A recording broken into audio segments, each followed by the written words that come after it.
Why do black children are more likely to go missing in the United States than white children? It's the latest in our Off Limits series. We saw her on camera. The last image of her is on camera with a bag of food, and her eyes look so sad.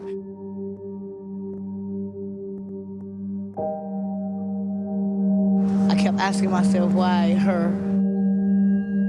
Why couldn't it have been me instead of her? We've seen a lot of African-American girls that have gone missing, and very little visibility is brought to their case. For 2 weeks, we said she did not run away. And for 2 weeks, they kept saying she ran away.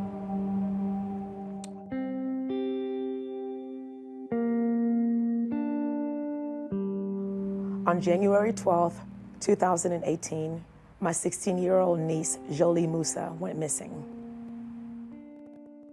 She came home with her sister and then was getting some random text messages from somebody, we don't know who. And at that moment in time, she was like, I'll be right back. I gotta go, I'll be right back. Unfortunately for us, she never came back. When we're telling the police that there's definitely something wrong, she would never be gone like this and completely stop communication. What we then heard was, right now it looks like she left of her own free will. She's a runaway. With the use of that word, there was no further action being done on her case. For 2 weeks, we said she did not run away. And for 2 weeks, they kept saying she ran away. She had been discarded in the woods like yesterday's trash. If they had not said she was a runaway, if law enforcement had started looking for her more urgently at the time we reported her as missing, could they have found her alive? Jolie was murdered by an ex-boyfriend who had previously assaulted her. Nabiyu Ibrahim strangled Jolie and hid her body in a park. In a statement, the Fairfax County Police Department said Jolie was initially reported missing on January 13th, and our officers immediately began investigating. Ibrahim was promptly identified as a person of interest in her disappearance. Every piece of technology and resource available to our department was deployed to solve this case. Why would the police look at a young black girl and think she's more likely to be a runaway than a young white girl? There's just a certain level of prejudice, that still kind of hangs in our culture in the United States. Across America, the statistics on missing children show a shocking racial disparity. Only 14% of children in the US are black, but 37% of missing people under 18 are African American. Of all the kids that go missing, over 90% are runaways, according to the National Center for Missing and Exploited Children. Most of these issues with young people who run away, they're usually running from a condition or running to a condition, meaning someone's luring them out. Relisha. This is 8-year-old Relisha Rudd.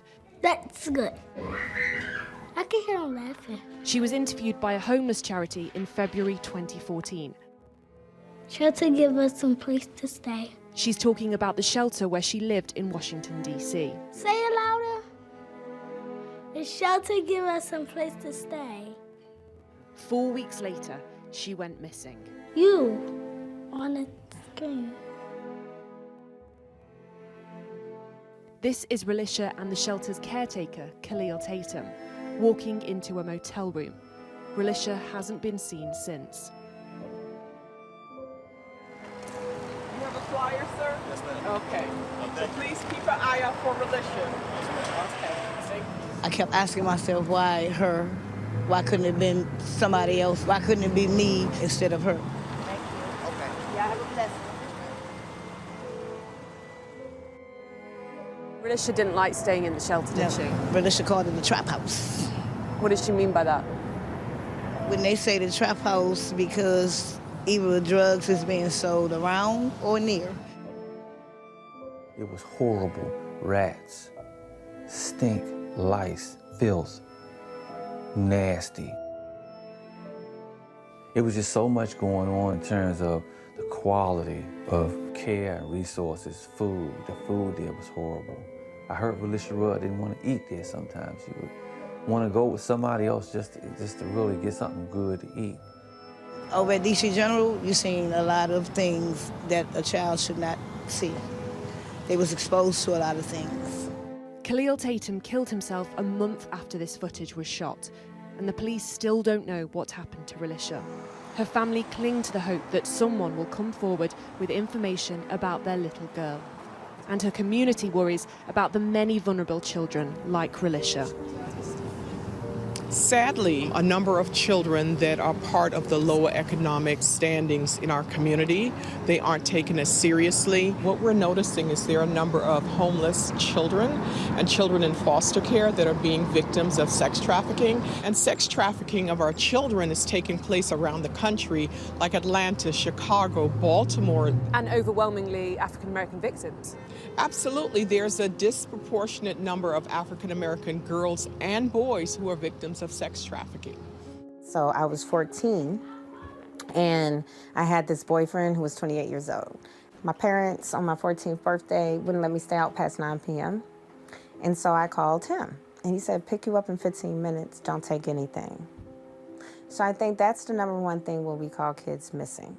That would appear to be me running away. At 14, no child can consent to getting in the car with an adult, period. So it's actually called kidnapping. When I was 15, they did a raid. And when they did a raid, I told the police I was 15. I said my real age. And I actually said I had a pimp. And so I was arrested and put in juvenile detention for a year. But there are other survivors that speak out who are Caucasian. And one of the survivors, she's a good friend of mine, she got found in Tennessee. She's originally from Virginia. When she got found in Tennessee at 15, the police drove her home to Virginia, and I got arrested and charged for prostitution. The story that has shocked people all across this country. Thousands of volunteers have been looking for her for weeks. We are announcing that we have found the body that the coroner has identified. I don't think the media cares more about the white child. I think media definitely airs what they think people are more interested in. So it's a byproduct of what goes on in the world. So what the world has shown pretty consistently throughout the years is that Black children are lesser valued. They're not cared about as much. Although Black children are overrepresented in US statistics on missing children, they are underrepresented in the news headlines. A study in 2015 found that 35% of kids that disappeared were Black, but only 7% of media stories on missing children involved African American cases. Media used to call me and ask me for a white survivor that was 13 years old, and I'm not making that up. And people would say this to me like, no, I get the numbers on the African American girls, Tina, but tell me, how many Caucasian girls do you get? Some of the looser statistics do say 73% of trafficking survivors in the U.S. are people of color. You mind taking a flyer? If a white person went missing, and you see all this rigmarole, all this media, all this hype, and then you look next door, and it's a Black person missing under the same conditions, and they didn't get that. Henderson Long comes out night after night to look for missing people in Washington, D.C.'s poorest and majority African-American communities. You're somebody's child, right? He works for free, having experienced his own loss. His aunt Aileen went missing over 2 decades ago and never came home. No, a teenager. I got my first crash course to be out talking to dope dealers, prostitutes, drug addicts, you name it, residents, police officers. I got a chance to see how it feels to be searching, trying to find your loved one. These folks, they don't have any money. They don't have somebody to come and advise them on their case, to be a liaison between them and the police department. We have families that literally will call us before calling the police and filing a report. They're distrustful of the police because of previous experiences or what they've seen on the news or just personally seen. It's not all police departments. It's not every police person. It's not. There are many kids for whom the police report is done impeccably, but there is definitely inherent bias. You see a higher volume of lack of jobs. Okay, thank you. Appreciate it. You see that education is far inferior to all other areas. You see a lot of domestic violence. You see a higher number of missing persons missing from these areas. There needs to be more sensitivity training, but it takes all of us, law enforcement, the community, and our media to bring awareness to and help find our missing. Racism is everywhere. I think it's in every part of our society. I think no one is exempt. Not the mayor, not the president. It's not something to deny. We got to fight it. That's what I would say to anybody.